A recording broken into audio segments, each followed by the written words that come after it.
right, so more common questions, or I guess maybe this is my first video on common questions that I get from friends and customers. I got this text here from my sister yesterday about outlets in her house not working.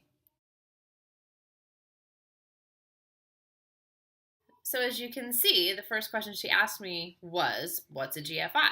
And this is pretty common. Most of you probably know what one is, but if you don't, that's okay. I'm going to go over that with you.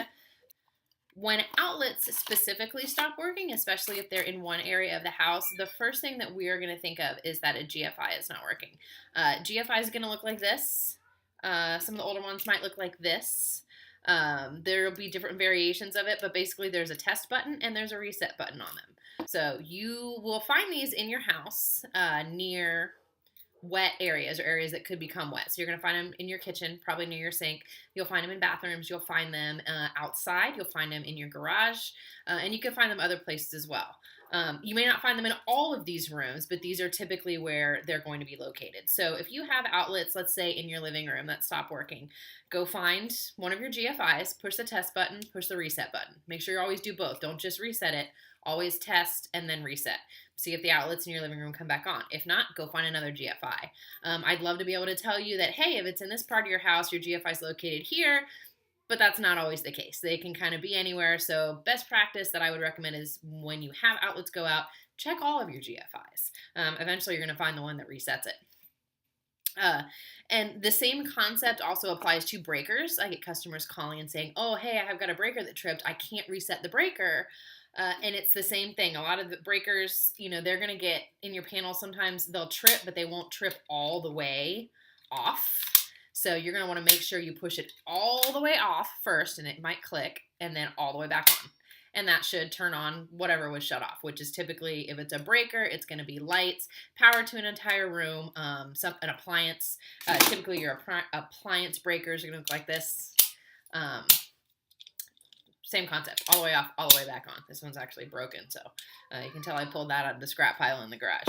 So those are two, probably the most common calls that I get. I would say once a day, I get a call about a GFI not working, or an outlet, series of outlets not working, or a breaker not working. People often question if this is serious, and generally my answer is no. Just because a GFI trip does not mean there's a huge problem. Sometimes they trip. Maybe you unplugged your toaster funny and it just caused the GFI on that circuit to trip. No big deal, no cause for alarm. It's cause for alarm if it's hot, if you can smell it, if it's smoking, if it's burning. That goes for breakers too. You smell or feel any heat or anything like that, call me. Call me.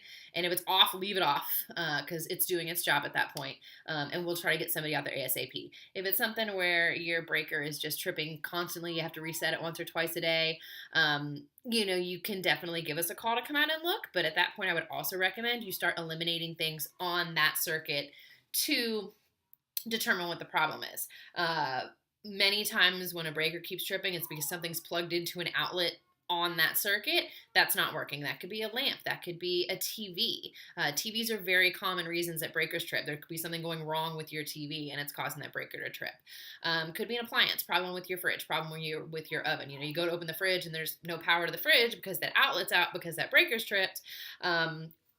8 out of 10 times, the problem is with the refrigerator itself, not with the breaker. And you can figure this out by plugging that appliance or whatever device it is you think is causing the problem.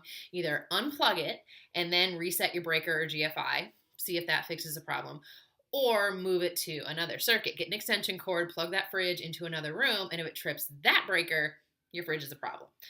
So these are things you can check on your own. You certainly don't have to. You are more than welcome to call us and we will send a technician out to check these things for you. Definitely part of what we do. Some people just don't want to deal with it. But if you're, semi-handy and you want to, these types of things, checking these types of things is not necessarily something you need an electrician for. We're more than happy to help, and we'll get eyes on it. If you can't figure out why this breaker keeps tripping or this GFI keeps tripping, we'll do some diagnostics. We'll figure it out. We'll get it all squared away. So again, this is very common. Learning how to reset these things is something I think everybody should learn how to do. But again, sometimes you just don't want to, and that's fine. That's what I'm here for. So, I'm here to take your call. Somebody else is going to be coming to fix your problem because I'm not the electrician. unfortunately. So again, if you have questions about these things or other questions, visit the website, shoot me an email, give me a call, shoot me a text. If I don't answer right away, I'll get back to you ASAP. I don't know if you can hear in the background, but there's 3 kids playing in my living room right now. So joys of working from home, but trying to take care of you and them at the same time. So reach out and ask any questions, and we will see how we can help you out.